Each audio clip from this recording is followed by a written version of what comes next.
What's up everybody and welcome back to another episode of 5 cool mods for Skyrim Special Edition. If you guys have never seen this series before, basically what it's all about is kind of similar to Mods Weekly, except in this series I actually show you just some cool mods. Not the best mods, not the greatest mods to come out each and every week, just some mods that I was like, this is pretty interesting, maybe you'll like this, maybe you won't, but I think it's worth a download either way just to test it out, or hopefully you'll watch this video, see if you like it, and download it or not. We have a pretty good list. We actually don't have like a ton of weapon mods or anything like that, like I'm always covering in Fallout 4. This one is actually a pretty more balanced list with a few different mods. Regardless of that being said, if you guys do enjoy the series, I encourage you to consider subscribing, but with that, let's just jump straight into it.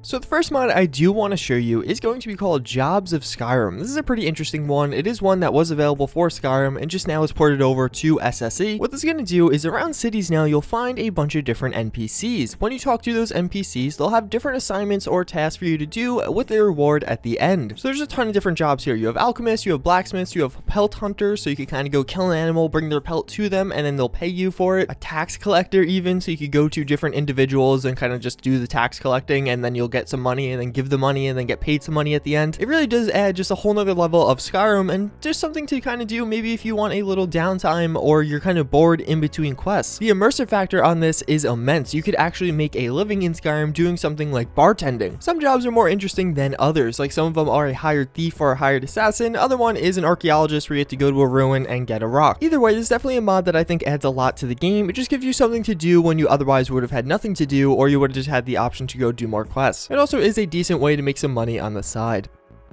So next up we do have House Nocturnal. This is a pretty interesting mod. Basically this adds in a new player home. It's going to be located in Riverwood. I think aesthetically this is definitely going to be a pretty appealing player home. Even from the outside, you just look around at all these little details surrounding the home, following the bridge over to the home. It just really looks like a nice place to live. This is going to be a little different than some other player homes because it's all going to be based around kind of magic or sorcery. A lot of other player homes are for kind of knights or warriors or kind of take a higher road than this one. This one definitely kind of has a big sorcerer or even an evil underpinning here, which obviously isn't going to be for everyone, but if you do have a character that fits this category, I think this is going to be one of the best options you do have for player homes right now. Again, so many other player homes really tackle like the warrior or the stormcloak or the Nord. This one is not really going to be about that. As you go through the house, you're going to find all little knickknacks that just kind of make it feel like you are a mage living somewhere. Both the inside and the outside of this player home are again really high quality. The mod author definitely took a lot of time to kind of just place some of the details here and really just make this look like a very personable and livable place.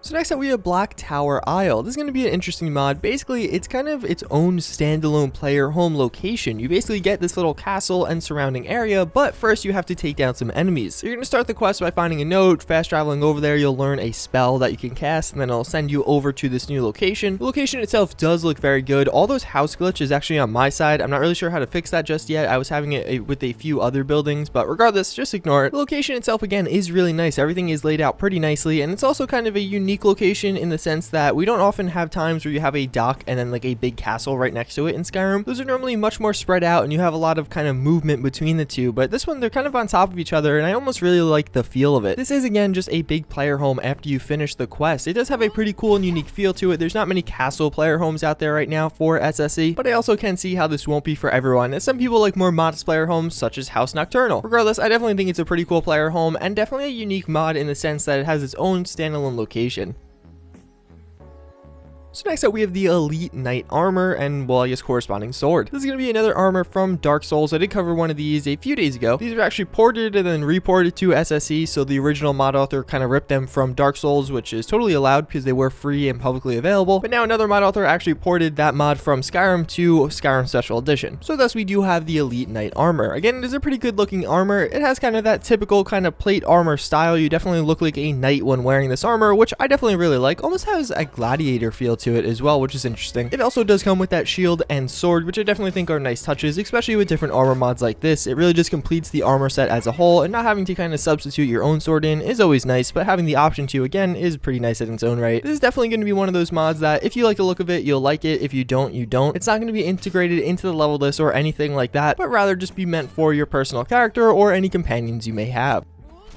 So last but certainly not least, we have the Northgirl Armor. Basically, it's going to add in a new female-only armor, as you may have guessed from the title. It's actually not really an armor at all, though. It's not even like a slutty mod, I don't think. As you can see, it is kind of just a piece of clothing with some fur on it. I don't know, I kind of just like the way this meshes together. Like, this mod author definitely has some like fashion sense or something like that, because this looks cool. Like, this is a good-looking piece of something. I don't know, I'm having a really hard time trying to describe what this is, but I guess you can visually see it, so hopefully you do find it at least partially interesting. It has a lot of detail to it. Definitely everything used here is pretty high quality. There's no kind of like texture faults as you go over it, and of course there's a lot of cool detailing if you want it. A lot of this is modular, so you can take off the gloves, the scarves, the pants. You can definitely really customize this one to make it appear how you want to, which is always nice to see, especially with armor mods like this. On top of this, you could actually probably layer some other armors on top of this if you did want to. I can definitely think of a few different mods that add an armor that would fit well with this one. Regardless, that's gonna pretty much wrap it up for this episode of 5 cool mods for Skyrim Special Edition. I do hope you guys enjoyed as always. Let me know in the comments down below, out of these, which was your favorite mod. Again, not too many weapon mods or anything like that like we normally do. We had a few different armor mods, but even them, I feel like they were a little bit different. Again, I thank you guys for watching. I do hope you enjoyed, and I hope to see you all next time. Later.